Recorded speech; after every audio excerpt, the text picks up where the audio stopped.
Hi, my name is Quintessa for Human 2.0, and today we are going to be learning about the pointed foot. You may be wondering, why are we learning about the pointed foot? Well, surprisingly, this is actually transferable to everyone's life. If you are moving on your feet, if you are walking on your feet, running, jumping, this video is for you. Today we're going to learn about weight distribution and proper placement of the foot, and I'm going to give you a few exercises so you can really practice that and understand how it feels in your body. You want to think of your foot in terms of the letter Y.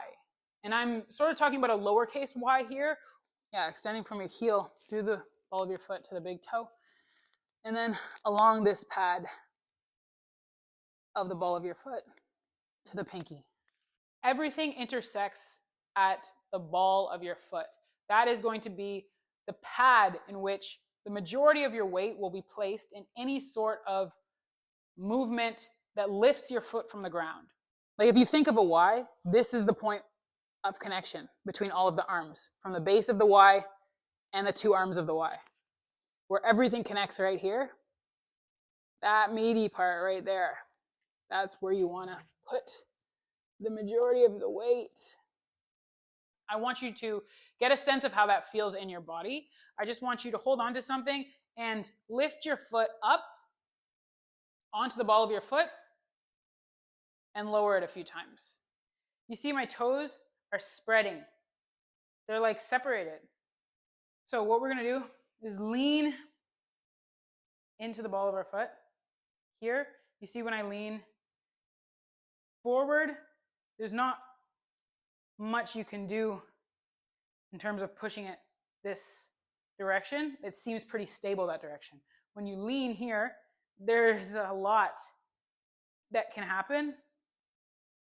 So yeah, just from here, leaning from here to here, maybe 10 times. Push forward into your foot when you're on the ball of your foot, and really see that that pad underneath your big toe on the ball of your foot can hold the majority of the weight. Without pushing too hard, I want you to press forward and just sort of roll onto your pinky toe and then roll back on towards your big toe. Roll to your pinky toe and back towards your big toe. And you'll quickly understand that this position where you're putting weight on your pinky toe is a lot more fragile than this position. You'll see where that line extends from your toe all the way up, essentially through your leg. When you are on point, it will be extending all the way up through your entire leg. But understanding that that short arm of the Y holds less weight is key to a healthy jump and healthy movement on your foot. From this position, really all a pointed toe is just lifting on to your toes. And by onto your toes, I mean lengthening your toes. I don't mean curling them so you roll over your toe. I mean just lengthening them to a point. From spread toes, energy shooting through the ball of your foot, you're simply going to lift, extend your big toe. Instead of thinking about curling your toes. This is curling your toes. You want to extend your toes and place them back on, extend, place them back on, extend, place them back on. And again, this is a sickled foot. This is what happens when people don't push their ankle forward. So let's practice this for a minute. Just bend into your foot, straighten your leg, keeping that foot position, and then point, and then lower them. Again, bend, stretch, point, and lower. Do that a few times. Point and lower. Now that you understand that, your entire calf should be activated now. If you have a sock or something that will allow your foot to slide along the ground, I want you to grab it now. And as I've done here, you can just fold the sock down so it's covering half your foot. It's off the heel, and it's just covering your toes. The first exercise we're going to do is a simple Tandu. And in ballet, it's basically just pointing the foot forward and closing it. The Tandu is sort of like the preceding step before lifting the foot off the ground. But it really helps you, it just really helps you lock in the positioning before you actually lift off the ground. What we're going to do is push the ball of your foot through the floor. You really want to imagine it sliding through the floor with as much energy as possible. Again, you're pointing through the ball of your foot before your toes are even part of the equation. Again, ankle forward, like your ankle wants to push forward. Otherwise, you'll sickle your foot and you'll hurt your ankle. That you push out to the ball of your foot, point, and then flatten again to the ball of your foot before pulling in. Most people skip that step on the way back, and that is going to be crucial in a healthy jump, because a healthy jump is just peeling the foot off the floor to take off and then doing the opposite on the way down. Tandus can be done in any direction. I just really want you to feel the peeling off the floor and then the placing back on in the opposite direction. The peeling off and the placing back on. Or the peeling off and then the pulling in. The peel off and the pulling in. Again, your heel will be pushing forward in any direction that you go, even if you're pointing to the back. If you want to practice that, you can do it 5 times in each direction. Front, side, back.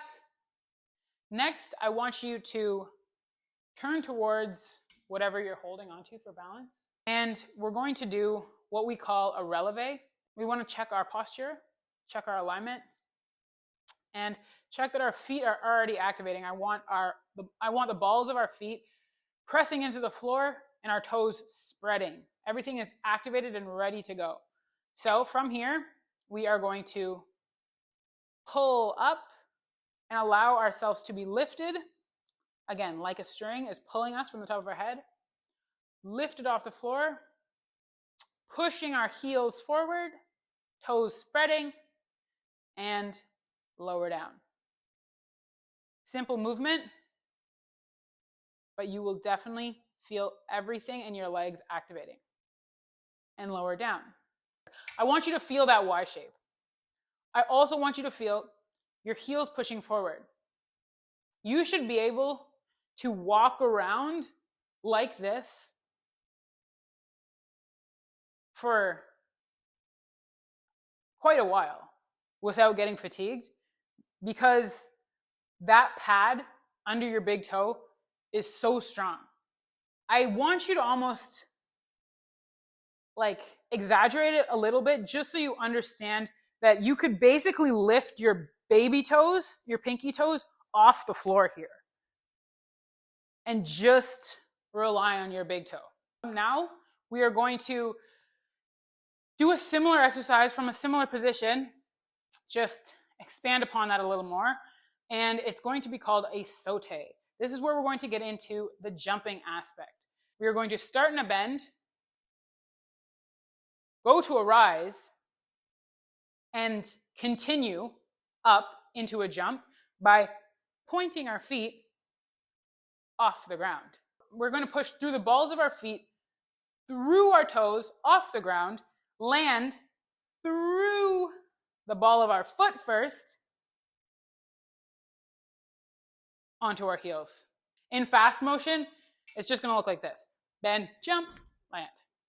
If you were to look at my feet, is You're bending.